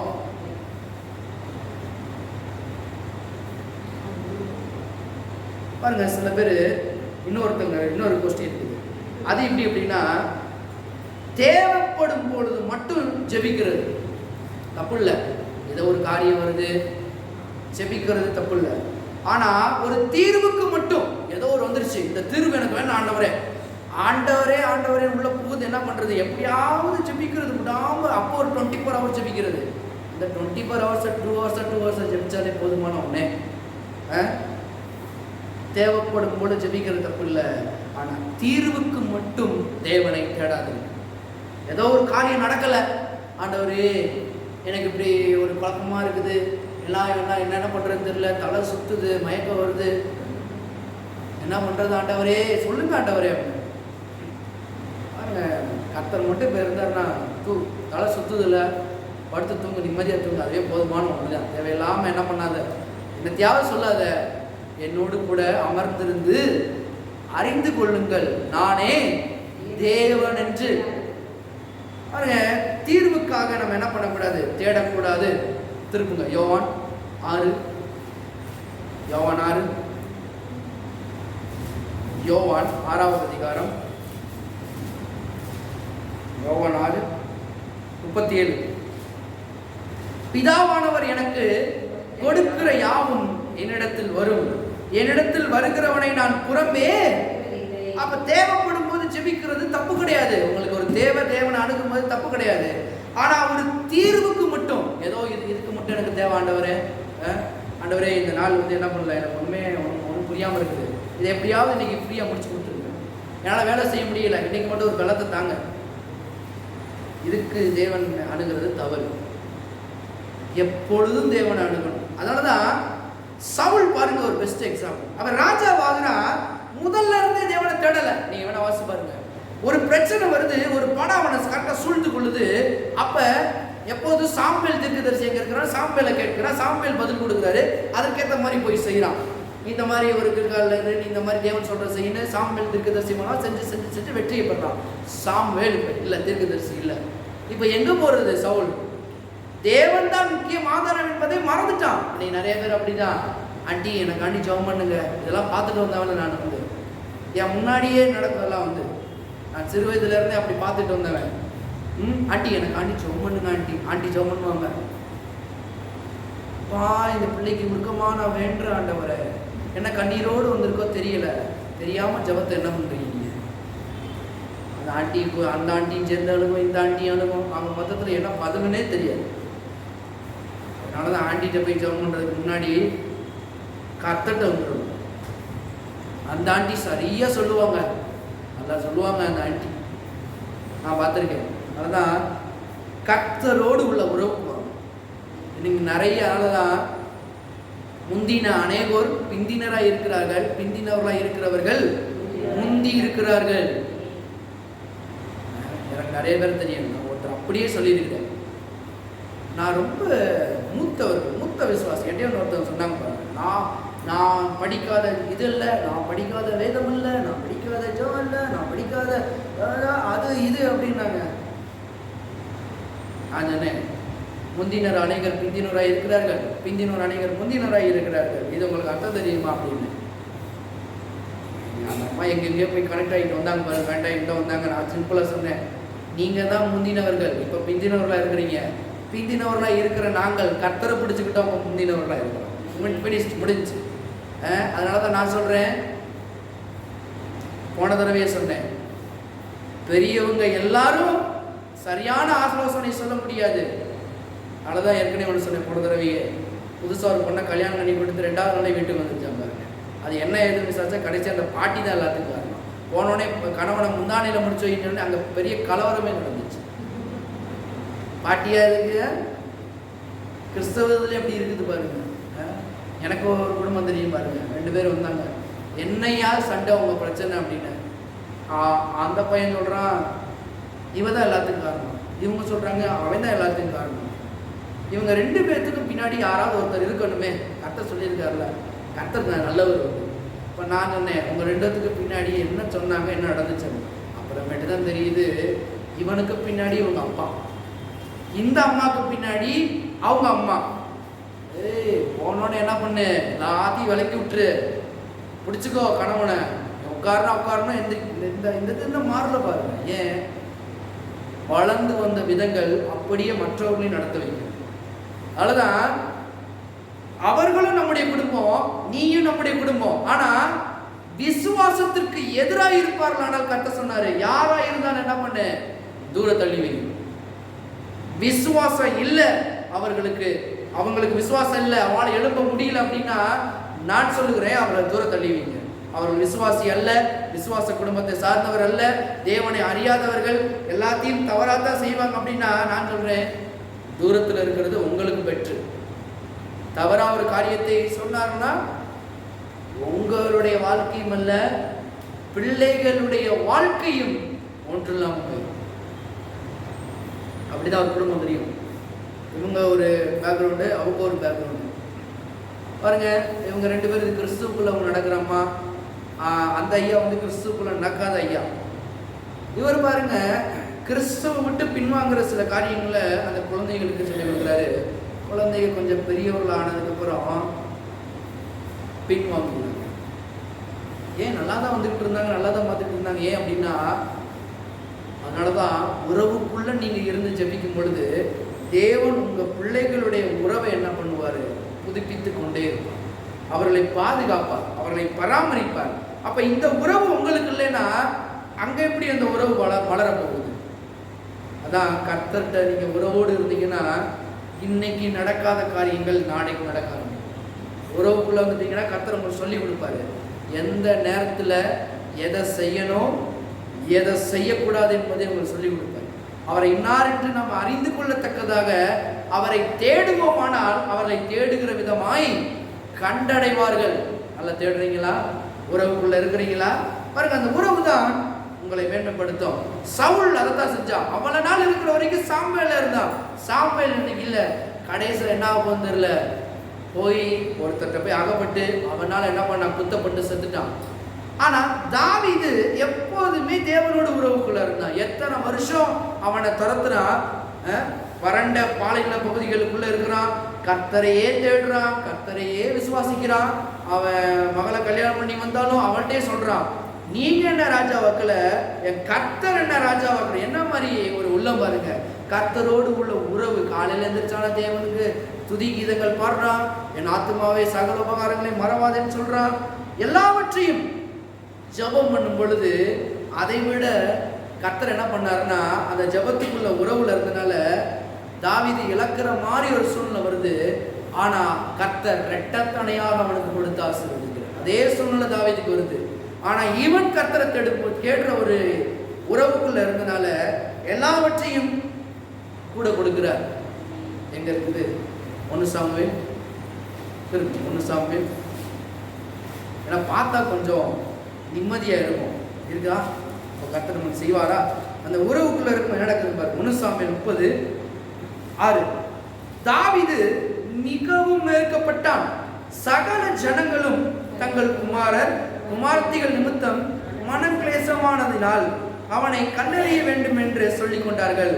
தாவீது தன் தேவனாகிய கர்த்தருக்குள்ளே தன்னை எல்லாரும், இவங்க மனைவி, இவனுடைய பிள்ளைகள் எல்லாம் வந்து அரெஸ்ட் பண்ணி கூட்டு போறாங்க.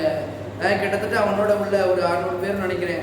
அவங்களையும் பிடிச்சிட்டு போகும்போது இவன் பாருங்க என்ன பண்ண போறேன்னு தெரியாம இருக்கும்போது கர்த்தரை நோக்கி இருக்கிறான், தன்னை கர்த்தருக்குள்ள திடப்படுத்துறான். சில காரியங்கள் அவங்களுக்கு புரியாம நடக்கும் பொழுது, தெரியாம நடக்கும்போது, பாருங்க குழப்பமா இருக்கும் பொழுது, ஒரு சில காரியங்கள் வேற மாதிரி தோன்றும் போது இதெல்லாம் எதுக்கு இப்ப நடந்துச்சு அப்படின்னு யோசிக்கும் போது நீங்க சொல்லுங்க, கர்த்தருக்குள் தன்னை திடப்படுத்தினான். இது நிச்சயமா என் கர்த்தரால் எல்லாவற்றையும் மாற்றி கொடுக்க முடியும். இது இப்படியே இருக்காது. என் கர்த்தர் எல்லாவற்றையும் என்ன பண்ணுவாரு, மாற்றி இப்பொழுதே இம்மையிலேயே தேவன் எல்லாவற்றையும் தர நல்லவராய் இருக்கிறார். அன்னைக்கு சவுலுக்கும் தாவீதுக்கும் ரொம்ப பெரிய டிஃபரெண்ட் பாருங்க.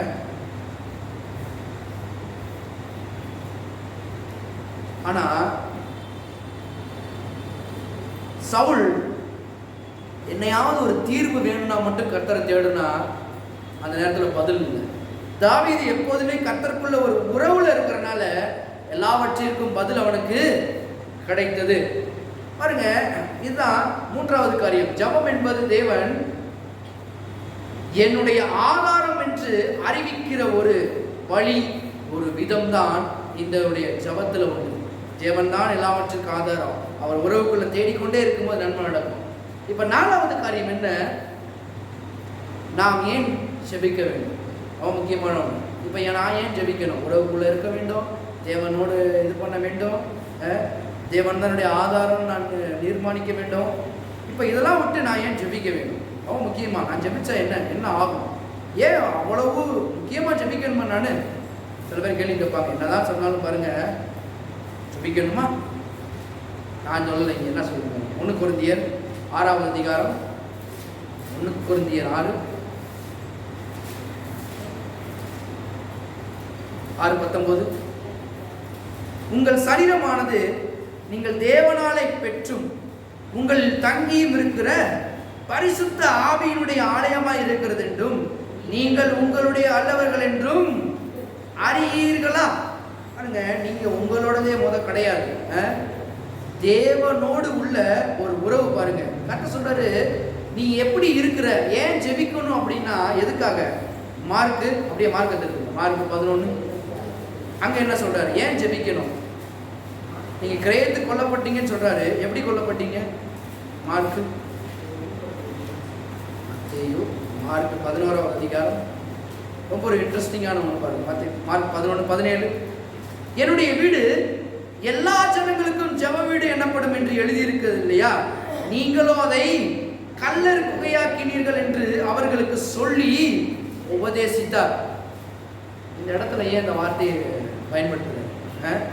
தேவாலயத்தில் பாருங்க எல்லாருமே இருக்கிறாங்க. அப்ப என்ன நடக்குது அப்படின்னா, இந்த வசனம் போடுறதுக்கு முன்னாடி இந்த வார்த்தை எதுக்காண்டினா, இயேசு தேவாலயத்துக்குள்ள போகும்போது பாருங்க எல்லாரும் தேவையில்லாத காரியங்கள்ல அன்வான்டா ஈடுபடுறாங்க. அப்பதான் இயேசு இதை சொல்றாரு, என்னுடைய வீடு எல்லா ஜனங்களுக்கு ஜெப வீடு என்னப்படும் என்று எழுதி இருக்கவில்லையா? தேவாலயத்தை என்ன என்று இயேசு சொல்லுகிறாரு? ஜெப வீடு. அப்ப இயேசு தேவாலயம் என்பது என்னது? ஜெப வீடு இயேசு சொன்னது.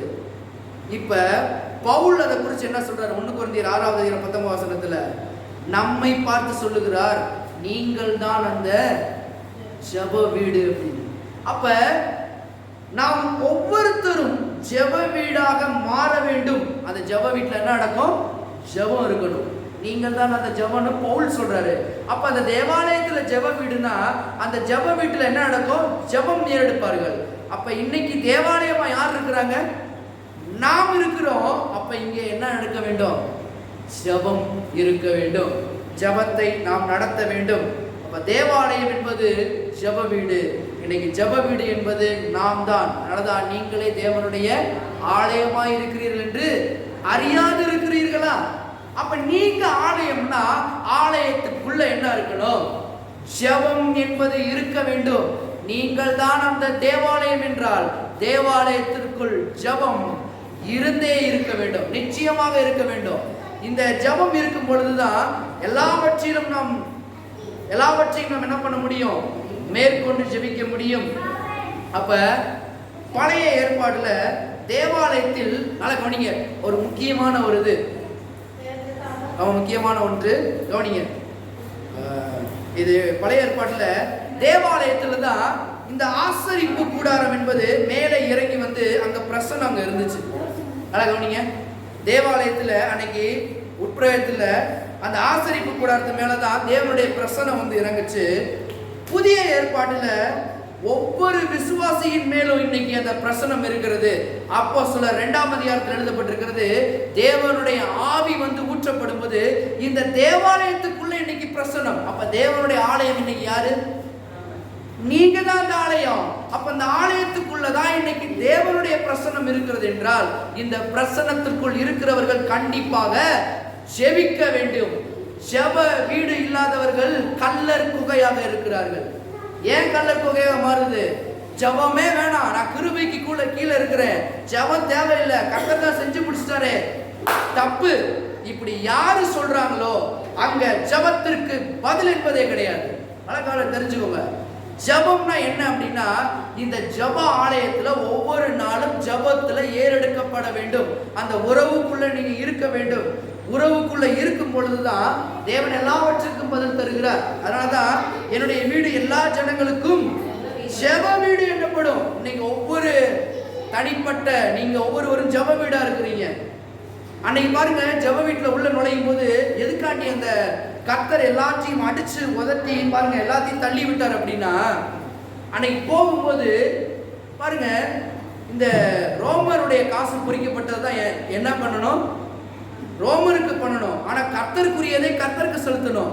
அப்ப இந்த ரோமர்ல உள்ளதை வந்து டெம்பிள் காயினா மாத்தணும். அப்ப டெம்பிள் காயினா மாத்துறப்ப என்ன பண்ணணும்னா, அங்க போய் என்ன பண்ணணும், ரோமருடைய காசை கொடுத்து தேவாலயத்தில் செலுத்த வேண்டிய காசை நம்ம மாற்றிக்கொள்ளணும்.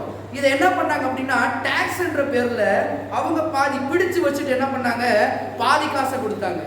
இன்னொன்னு என்ன பண்ணாங்க அப்படின்னா, தேவனுக்காண்டு செலுத்த வர ஆடு மாடு பலியெல்லாம் கூட்டிட்டு வரும் பொழுது அது பழுதற்றதா இருக்க வேண்டும்.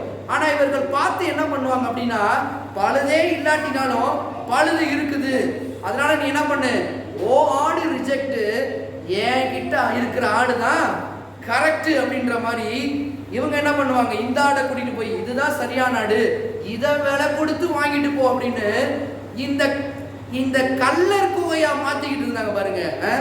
இத காசை வாங்கிட்டு இவனுக்கு என்ன பண்றது, ஏமாத்துறது. அதனாலதான் தேவாலயத்துல 3 பிரகாரம் இருந்துச்சு, ரொம்ப முக்கியம் பாருங்க. 1 பிரகாரம் என்னது, அடுத்தது பரிசுத்த ஸ்தலம், மகா பரிசுத்த ஸ்தலம். பாருங்க ரொம்ப முக்கியமானது. ஏன் அன்னைக்கு தேவாலயமா நம்ம மாத்திட்டாருன்னா, இந்த தேவாலயத்துக்கும் நமக்கும் மிகப்பெரிய ஒரு சம்பந்தம் இருக்குது. அங்க என்ன இருந்து, பிரகாரம் இருந்துச்சு, பரிசுத்த ஸ்தலம் இருந்துச்சு, மகா பரிசுத்த ஸ்தலம் இருந்துச்சு. இந்த பிரகாரத்துல இயற்கையான காரியங்கள் நடந்துச்சு. உள்ள வரது, என்ட்ரி கொடுக்கறது, என்னென்ன பண்ணணுமோ எல்லா வேலையும் பண்ணாங்க. இந்த பரிசுத்த ஸ்தலத்துல குத்து விளக்கு இருந்துச்சு. இந்த குத்து விளக்கு என்னது, வார்த்தைக்கு அடையாளமா இருக்கிறது. 7 சபைகள் 7 சபையாகிய வார்த்தைக்கு அடையாளமா இருந்துச்சு. 3வது மகா பரிசுத்த ஸ்தலம். அதுல என்ன பண்ணுச்சு, தேவனே அதுல என்ன பண்ணாரு, வெளிச்சமா இருந்தார். 3 இருந்துச்சு. இன்னைக்கு நாம் தான் தேவனுடைய ஆலயம். இதுல 3 பங்கு இருக்கிறது. என்னது, ஆவி, ஆத்துமா, சரீரம். இந்த ஆவி என்ன பண்ணுது, நம்முடைய ஆவி தேவனுடைய வெளிச்சத்தில் நடக்க ஆரம்பிக்கிறது. இந்த ஆத்துமா என்ன பண்ணுது, பரிசுத்த ஸ்தலத்துல அமைதியா வார்த்தைய தியானித்து தேவனுடைய பிரகாரங்களில் இருந்து வெளிப்படுத்தி போதிப்பாங்க. இன்னைக்கு நம்முடைய மனதில் இருக்கிற ஆத்துமால மெடிடேஷன், அதுதான் அந்த உறவு பாருங்க. அதுல இருந்து நாம் என்ன பண்ண வேண்டும், வார்த்தையை தியானித்து கொண்டே இருக்க வேண்டும். இதுல நடக்கும் பொழுதுதான் பெரிய வெற்றி உண்டாகும் என்று கர்த்தருடைய ஆவியானவர் சொல்லுகிறார். அப்ப சரீரம் என்பது இயற்கையான சூழ்நிலை. ஆடை கொண்டு வருது, மாடை கொண்டு வருது, அங்க பலிகிறது. அதே போலதான் அந்த சரீரத்துல நமக்கு தேவையான என்ன பண்ண, சூரிய வெளிச்சம், அங்க இது எல்லாமே அங்க இருக்குது பாருங்க. தேவாலயமா இன்னைக்கு நம்ம மாற்றப்பட்டிருக்குமா, அங்கேயும் பிரகாரம், பரிசுத்தம், மகா பரிசுத்தம். இதே போலத்தான் ஆவி, ஆத்துமா, சரீரம். உள்ளே ஆவி, இதுதான் தேவனுடைய ஆலயமா இருக்கிறது. அப்ப பிரகாரத்துல என்ன பண்ணுவாங்க அப்படின்னா, வேலை நடந்து கொண்டே இருக்கும். ஆடு மாடு ரத்தம் பலி கொடுக்கிறது எல்லாமே நடக்கும். இப்ப இந்த சரீரத்துல எப்படி இருக்குது, கர்த்தருடைய ஊழியத்தை செய்கிற வழி இருக்குது. இதுலதான் போய் நோட்டீஸ் கொடுக்கிறோம், இதுலதான் போய் தேவனை அறிவிக்கிறோம், இந்த சரீரத்துல இருந்து எல்லா வேலையும் பண்றோம். அன்னைக்கு பிரகாரத்தில் நடக்கிற மாதிரி தான் இன்னைக்கு இது நடக்கிறது. பரிசுத்த ஸ்தலத்துல அன்னைக்கு நடந்துச்சு, அமைதியான வேலை நடந்துச்சு. என்ன வேலை, சமாதானம், மௌனமாக இருந்து தேவனுடைய வார்த்தையை தானிக்கிறது, தேவனுடைய வார்த்தையை வந்து பாருங்க உட்கொண்டு அது என்ன பண்றது, வெளியுள்ள ஜனங்களுக்கு சொல்றது. இதே போலத்தான் இன்னைக்கு ஆத்துமால என்ன பண்ண வேண்டும், வேலை நடக்க வேண்டும். அமைதியாக வார்த்தையை தியானித்து கொண்டே இருக்க வேண்டும். இந்த தியானம் என்ன பண்ணுது, தேவனுடைய உறவுக்குள்ள நம்ம என்ன பண்ணுது, கொண்டு போய் விடுகிறதா இருக்கிறது. மகா பரிசுத்த ஸ்தலம் என்னது, எல்லாம் முடிஞ்சு தேவன் அன்னைக்கு அங்க இருந்தாரு, அதுல யாருமே நோ என்ட்ரி. இன்னைக்கு இதே ஆவிக்குள்ள தேவன் என்ன பண்ணுகிறார், இந்த ஆவியோடு கலந்து விட்டார். ஆவி, ஆத்துமா, சரீரம், பிரகாரம், பரிசுத்த ஸ்தலம், மகா பரிசுத்த ஸ்தலம். இந்த 3 இன்னைக்கு நம்ம இருக்கிறதும் எப்படி கனெக்ட் பண்றாரு பாருங்க. அதனாலதான் கர்த்தர் சொன்னாரு, நீங்களே தேவனுடைய ஆலயமா இருக்கிறீர்கள் என்று அறியாது இருக்கிறீர்களா. அப்ப நாம் தான் ஜெப வீடு. ஜெபம் என்பது ரொம்ப முக்கியம். நீ கர்த்தர் சொல்றாரு, ஜெபத்தை பண்ணவா, பிதாவை நோக்கி ஆனால் பண்ண வேண்டும். ஜெபத்தை பண்ணவாங்க, ஆனா எங்க நோக்கி பண்ணணும், பிதாவை நோக்கி. அதனாலதான் மார்க் 11:17 போட்டிருக்குது, என்னுடைய வீடு எல்லா ஜனங்களுக்கும் ஜெப வீடு எனப்படும் என்று எழுதி இருக்கிறது இல்லையா, நீங்கள் அதை கல்லர் குகையாக்குனீர்களே. பாருங்க, அந்த பழுதற்ற ஆடு வந்தாலும் இது பழுது இருக்குது பாருங்க, அந்த மாதிரி சொல்லி என்ன பண்றாங்க, அவங்கள விரட்டி விட பார்க்குறாங்க. தேவனுடைய ஜனங்களிடத்தில் இருந்து திருடினார்கள். ஏன் கல்லர் குகைன்னு அப்படி சொன்னார்னா, தேவனுடைய ஜனங்களிடத்திலிருந்து திருடினார்கள். அதனால் தேவனிடத்திலிருந்தே அவர்கள் என்ன பண்ணாங்க? திருடினாங்க. ஏன் புரியுதா யாருக்காவது? அழகவனிங்க, தேவனுடைய ஜனங்களிடத்துல திருடினாங்க. தேவனுடைய ஜனங்கள் யாரு? அவர்கள் தான் ஜெப வீடு அன்னைக்கு இருக்கிறாங்க. அதனாலதான் கர்த்தர் ஏன் அந்த வார்த்தையை சொன்னார் அப்படின்னா, இந்த ஜெப வீட்டுல இருந்து நீ திருட பாக்குற, இந்த ஜெப வீட்டுல இருந்து திருட பாக்குறது ஒண்ணுதான், தேவாலயத்தில இருந்து திருட பாக்குறது ஒண்ணுதான். அதனாலதான் கல்லர் குகையாக்கினீர்கள் என்று இந்த வார்த்தையை அவர் பயன்படுத்தினார். எத்தனை பேரு வெளிப்பாடு கிடைக்குது என்று விசுவாசிக்கிறீங்க? நீங்கள் இன்னைக்கு ஆலயமா இருக்கிறீங்க. நீங்க ஜெபம் பண்ணா உள்ள இருக்கிற தேவ ஆவியானவர் பெரிய தேவன். சும்மா நான் ஒரு பூச்சி குப்பை ஒண்ணு இல்லாதவன் அப்படி கிடையாது. தேவன் ஆலயமாக இன்னைக்கு நம்ம இருக்கிறோம். இன்னைக்கு அந்த உறவுக்குள்ள நாம் செல்ல வேண்டும் என்று தேவன் விரும்புகிறார். அதே போல ஜெபம் பண்ணாத வீடு இன்னைக்கு கல்லர் குகையாக இருக்கிறது. நீங்க கர்த்தரை ஏமாத்தல, நீங்கள் உங்களையே கல்லர் குகையாக்கி கொண்டு வரீங்க. கர்த்தருடைய உறவு இல்லாம ஜெபம் இல்லாம இருந்தா கல்லர் குகை ஆகுறது. கர்த்தரை ஏமாத்துற மாதிரி அன்னைக்கு அவங்க ஏமாத்துனாங்க, இன்னைக்கு நம்மளை நாமே ஏமாற்றிக் கொள்ளுகிறோம். அதான் பாருங்க, கல்லர் குகை எது? வியாதி, வறுமை, பணம், கஷ்டம் எல்லாம் பாருங்க இன்னைக்கு துரத்துது. ஏன் துரத்துது? எல்லாம் மாறிக்கிட்டு வருது. ஒரு உறவு இல்ல, எதுவும் இல்ல. ஆனா இயேசு இதை எப்படி துரத்துனாரு? அன்னைக்கு கல்லர் குகை ஆக்கிட்டு சும்மா விட்டுட்டு போனாரா? எடுத்தாரு. ஒண்ணு என்ன எடுத்தாரு? சவுக்க எடுத்தாரு. நமக்கு இயேசு சவுக்கடி வாங்கினார். ஞாபகப்படுத்துங்க, இன்னைக்கு உங்களிடத்துல இருக்கிற அந்த வறுமை, வியாதி, பசின்ற கல்லர் குகை எப்படி துரத்துறது? நீங்க வியாதியோட இருக்கிறீங்களா? நீங்க யாரு? தேவனுடைய ஆலயம். இந்த ஆலயத்துக்குள்ள கஷ்டம், வியாதி வரும் பொழுது இயேசு அன்னைக்கு என்ன பண்ணார்? இந்த கல்லர் குகையை துரத்துறதுக்கு இந்த சவுக்கை எடுத்தார். அதே சவுக்கு தான் இன்னைக்கு கர்த்தராகிய இயேசு கிறிஸ்துவின் மேல் அடிக்கப்பட்டது. ஏசாயா 53:5 சொல்கிறது, அவருடைய தழும்புகளால் குணமானீர்கள். அது அந்த சவுக்கை இன்னைக்கு எடுத்து எப்படி அடிச்சாரோ அதே போல இன்னைக்கு தேவனுடைய வார்த்தை என்னும் சவுக்கை எடுத்து என்ன பண்ணணும்? இந்த வார்த்தையை எடுத்து நம்ம அடிக்கும் பொழுது உள்ள இருக்கிற தேவாலயங்கள் புதுப்பிக்கப்பட ஆரம்பிக்கிறது. அப்ப கல்லர்களை எப்படி துரத்துவது? அந்த வெளிப்பாடு தான் தேவனுடைய சவுக்கு. அது பாருங்க, அந்த சவுக்கு தான் தேவனுடைய வெளிப்பாடு. அன்னைக்கு கர்த்தர் அடி வாங்கினது நம்முடைய வியாதியை அவர் ஏற்றுக்கிட்டாரு.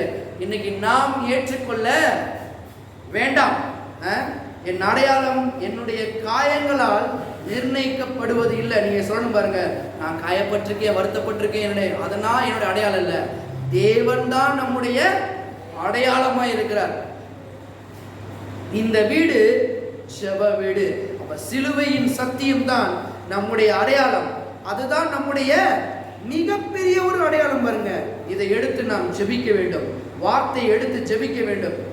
இன்னையிலிருந்து ஆரம்பிங்க. ரொம்ப முக்கியம். பாருங்க, அவர் அப்பொழுது வாயை மூடி, மத்தேயு 26:53 போட்டிருக்குது, அவர் வாயை மூடினாரு. அன்னைக்கு சவுக்கடி வாங்குறப்ப வாயை திறந்தாருன்னா தேவ தூதர்கள் வந்து என்ன பண்ணுவாங்க? என்னை காப்பாற்றுவாங்கன்னு போட்டிருக்குது. ஆனா அந்த நேரத்தில் என்ன பண்ணார்? வாயை மூடினார். ஏன்? இந்த நேரத்துல தேவனுடைய ஆலயமா இருக்கிற நீங்க உங்க வாயை திறந்து ஜெபிக்கும் போது எல்லா நன்மைகளும் இன்னைக்கு என்ன பண்ணுகிறது? மாற்றி அமைக்கப்படுகிறதா இருக்கிறது. அப்ப எத்தனை பேர் ஜெபம் பண்ண போறீங்க? தேவனுடைய ஆலயமா எத்தனை பேர் இருக்கிறீங்க? நீங்க தான் தேவனுடைய ஆலயம். இன்னைக்கு கல்லர் குகைன்றது என்னது? கொஞ்சம் கொஞ்சமா வர்றது வியாதி, வேதனை, வறுமை எல்லாம் இன்னைக்கு வருதா? இது தேவனுடைய ஆலயம். எதுவும் தொடக்கூடாது, அனுமதிக்காதீர்கள் என்று கர்த்தருடைய ஆவியானவர் சொல்கிறார். எதுவுமே அனுமதிக்காதீங்க. எதிர்த்து நில்லுங்கள், அப்பொழுது அவன் உங்களை விட்டு ஓடி போவான் போட்டிருக்குதா? ஓடி போக மாட்டான் போட்டிருக்குதா? ஓடி போவான். ரன். வேதத்துல இன்னொரு இடத்துல போட்டிருக்குது ஃபாஸ்ட் அப்படின்னு போட்டிருக்குது. உடனே ஓட்டமா ஓடி போயிடுவான் பாருங்க. அதுதான் நம்முடைய தேவன். இன்னைக்கு நீங்க தேவனுடைய ஆலயமா இருக்கிறீங்க. ஐயோ அங்க பிரச்சனையே இல்லை, இங்க ஆலயம் இருக்குது, இங்க தேவன் இருக்கிறாரு, வார்த்தை எனக்குள்ள இருக்குது, நான் தியானிக்க போறேன், அவரோடு உள்ள உறவுல நான் வளர போகுதேன், எல்லா ஜெபத்திற்கும் பதிலை எடுத்துக்கொள்ள போகிறேன். ஆமென். பாருங்க, ஒன்று சொல்லி முடிக்கிறேன். ஒரு அநாத ஆசிரமம் இருந்துச்சான் பாருங்க. அதுல ஜெயின்ற ஒரு பிள்ளை இருந்துச்சான். அந்த பிள்ளைய பாருங்க தத்தெடுப்பதற்காக அந்த அம்மாவும் அப்பாவும் பெரிய பணக்காரங்க, இருக்கிறதே பெரிய கோடீஸ்வரர்கள். பாருங்க, அதை போய் அந்த பிள்ளைய தத்தெடுப்பதற்காண்டி அந்த பிள்ளை போனானா ஜெயின் கிட்ட வந்தாங்களாம். என்கிட்ட நிறைய பொம்மை எல்லாமே இருக்குதுப்பா, என்னது நீ இதை என்ன பண்ணலாம், என்ஜாய் பண்ணலாம், எங்க வீட்டில் வந்தா எல்லாமே உனக்கு தான் அப்படின்னு சொன்னாங்களாம். அப்ப அந்த பிள்ளை கேட்டுச்சான், இதுக்காண்டி நான் என்ன பண்ணணும்? அந்த ஜெயின் பிள்ளை கேட்டுச்சான், நீங்க எல்லாமே எனக்கு கொடுக்குறீங்க, இதுக்காண்டி நான் என்ன பண்ணணும் அப்படின்னு. அப்ப அவங்க சொன்னாங்களா, இந்த அன்பை மட்டும் என்ன பண்ண, என்ஜாய் பண்ண. அதே போலத்தான் இன்னைக்கு பாருங்க, அந்த பிள்ளை சொன்னது எவ்வளவு சரி பாருங்க. கர்த்தர் சொல்றாரு, எல்லாம் ஆயத்தமா இருக்கிறது. இப்ப நீங்க கேட்கணும், நான் என்ன செய்யணும் ஆண்டவரே? என்ஜாய் பண்ணலாம், எல்லாவற்றையும் என்ஜாய் பண்ணு, எல்லாவற்றையும் எடுத்துக்கோ, சந்தோஷமா, சமாதானமா, நிம்மதியா, சுகமா, பலனா, ஆரோக்கியமா எல்லாவற்றையும் என்ஜாய் பண்ணு, ஈஸியாவா. நான் எல்லாத்தையும் ஆயத்தம் பண்ணி வச்சிட்டேன். அந்த பிள்ளைய போல என்ன செய்யணும்? ஒன்றும் செய்ய வேண்டாம், சந்தோஷமா வா, எடுத்துக்கோ, சந்தோஷமா. ஆமென். இந்த உறவு தான் எல்லாவற்றையும் புதுப்பித்து கொடுக்கக்கூடிய உறவு. ஆமென். தொடர்ந்து இந்த உறவையும் ஜெபத்தை காரியங்களையும் உள்ள இன்னும் ஆழமாய் போய் பார்க்க போறோம். வரக்கூடிய நாட்கள்ல ஒரு புதுவிதமான உள்ள இன்னும் ஆழமாய் போக போறோம். உறவை பற்றி தெரிந்து கொள்ளுங்கள். அந்த உறவுக்குள்ள என்ன இருக்குது? நிறைய அதனாலதான் வாலிபர்களுக்கு உறவுனாலே வெறுக்குது. அவருக்கு என்னங்க இருக்குது? ஏசுட்ட என்ன இருக்குது? நான் சொல்றேன், ஏசுட்ட இல்லாத ஒண்ணு இருக்கா? ஏசுட்ட எல்லாமே இருக்கு. அதனாலதான் வாலிபர்களுக்கு நான் சொல்றேன், சின்ன பிள்ளைகளுக்கு சொல்றேன், God is good. கர்த்தர் நல்லவர். உங்க அப்பாவை காட்டிலும், உங்க அம்மாவை காட்டிலும், யாரை காட்டிலும் அவர் தலை சிறந்த ஒரு நபர் தான் அவர். அவரை பிடிச்சுக்கிட்டீங்கன்னா நீங்க ஜெப ஆலய வீடா இருக்கிறீங்க, நீங்களும் ஜெபம் பண்ணலாம். கர்த்தர்ட்ட போய் சேர்ந்துக்கோங்க. இல்ல எனக்கு அந்த பையன் அழகா இருக்கான், எனக்கு இந்த பொண்ணு அழகா இருக்குது, எல்லாமே வீண். அழகும் வீண், சௌந்தரியமும் வீண். கர்த்தரே புகழப்படத்தக்க. கர்த்தர்ட்ட போனீங்கன்னா இந்த அழகெல்லாம் தேடி உங்க காலில் கொண்டு வந்து கொடுப்பாரு, எல்லாமே கொடுக்குற. அதனாலதான் அந்த பிள்ளை சொல்லிச்சு, நான் என்ன பண்ணணும்? என்ஜாய் மட்டும். இப்ப என்ஜாய் பண்ண கர்த்தர் சொல்ற வார்த்தை கீழ்படிஞ்சுன்னா உன் வாழ்க்கை எப்படி இருக்கும்? ஒளிமயமான எதிர்காலமா இருக்கும். ஆமென். இப்ப கர்த்தர்ட்ட இனிமேல் எப்படி நெருங்க போறீங்க? எத்தனை பேர் ஜெபம் பண்ண போறீங்க? தொடர்ந்து ஜெபம் பண்ணுங்க. எப்படி ஜெபம் பண்றதுன்னு நான் அடுத்த வாரத்துல இருந்து இன்னும் வாசிப்போம், படிப்போம். அந்த மறைவிடத்துல வா என்று கர்த்தருடைய ஆவியானவர் சொல்றாங்க. மறைவிடம் எது? தனிப்பட்ட ஜெபம் தான்.